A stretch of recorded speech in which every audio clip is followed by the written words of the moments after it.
এদিকে টানা বৃষ্টিতে বান্দরবানে দেখা দিয়েছে পাহাড় ধসের আশঙ্কা। আতঙ্কে রয়েছে পাহাড়ের পাদদেশে ঝুঁকিপূর্ণ বসবাসকারী ও নদী তীরবর্তী বাসিন্দারা।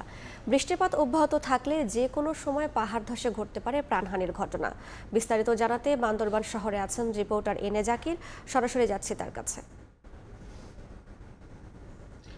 টানা বৃষ্টিপাতের কারণে পাহাড়ি জেলা বান্দরবানে দেখা দিয়েছে পাহাড় ধসের আশঙ্কা। এর ফলে জেলা শহরের লাঙ্গিপাড়া, ইসলামপুর, বনরূপা, সিদ্দিকনগর সহ উপজেলার বিভিন্ন পাহাড়ের পাদদেশে অবস্থিত প্রায় লক্ষাধিক মানুষ আতঙ্কের মধ্যে রয়েছে।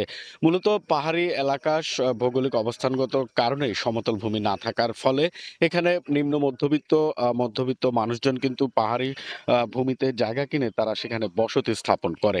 এর ফলে কিন্তু প্রতি বছরই বর্ষা মৌসুম আসলে আতঙ্ক দেখা দেয় পাহাড়ের পাদদেশে বসবাসকারী এইসব বাসিন্দাদের মাঝে। তো ঝুঁকি এড়াতে তাদেরকে কিন্তু প্রশাসনের পক্ষ থেকে প্রতিবারই বলা হয় বর্ষাকাল আসলে নিরাপদ আশ্রয়ে সরে যেতে। আশ্রয় কেন্দ্রে খোলা হয়ে থাকে এবং আশ্রয় কেন্দ্রে তাদেরকে নিয়ে দেওয়ার জন্য প্রশাসনের কিন্তু তোড়জোড়ও দেখা যায়। কিন্তু মূল বিষয়টি হচ্ছে আসলে পাহাড়ের পাদদেশে বসবাসকারীরা কিন্তু তাদের ঝুঁকি জেনেও তাদের বাড়িঘর ছেড়ে কিন্তু যেতে চায় না। এর ফলে পাহাড় ধসের ফলে প্রায় সময় কিন্তু প্রাণহানির ঘটনা ঘটে। গত ২৯ জুনও কিন্তু নাইক্ষ্যংছড়ির একটি এলাকায় পাহাড় ধসে এক কৃষকের মৃত্যু হয়েছে। এছাড়াও আপনার বিগত ৫-৬ বছরের পরিসংখ্যান যদি দেখি, পাহাড় ধসে প্রায় প্রতি বছরই প্রাণহানির ঘটনা ঘটছে। এই পর্যন্ত কিন্তু ৬৩ জনের মতো পাহাড় ধসে প্রাণ হারিয়েছে। তো প্রশাসনের পক্ষ থেকে গত কয়েকদিন ধরে টানা বর্ষণের কারণে কিন্তু আবারও পাহাড় ধসের আশঙ্কা দেখা দিয়েছে। পাহাড়ের তলদেশে কিন্তু পানি প্রবেশ করে পাহাড়ের মাটি নরম হয়ে যায়। এর ফলে কিন্তু প্রায় সময় পাহাড় ধসের ঘটনা ঘটে।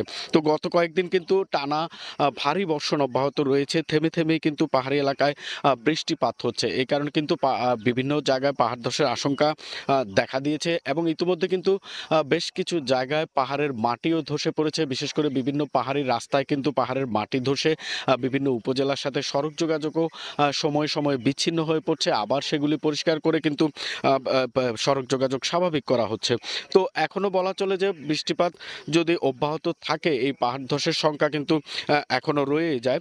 তো পাহাড় ধসের পাদদেশে যারা বসবাস করছে তাদেরকে সরিয়ে নিতে আমরা জেলা প্রশাসনের সাথে কথা বলেছিলাম। তিনি আমাদেরকে যেটি জানিয়েছেন যে পাহাড় ধসে যারা ঝুঁকিপূর্ণভাবে বসবাস করছে তাদেরকে সরিয়ে নিতে মোবাইল টিম, স্থানীয় জনপ্রতিনিধিদের মাধ্যমে কিন্তু তাদেরকে বোঝানো হচ্ছে যাতে তারা পাহাড়ের পাদদেশে ঝুঁকিপূর্ণভাবে যারা বসবাস করছে তারা সেখান থেকে নিরাপদ আশ্রয়ে চলে যায়। তো এই ছিল আমার কাছে বান্দরবানের পাহাড় ধসের আশঙ্কা নিয়ে সবশেষ খবর।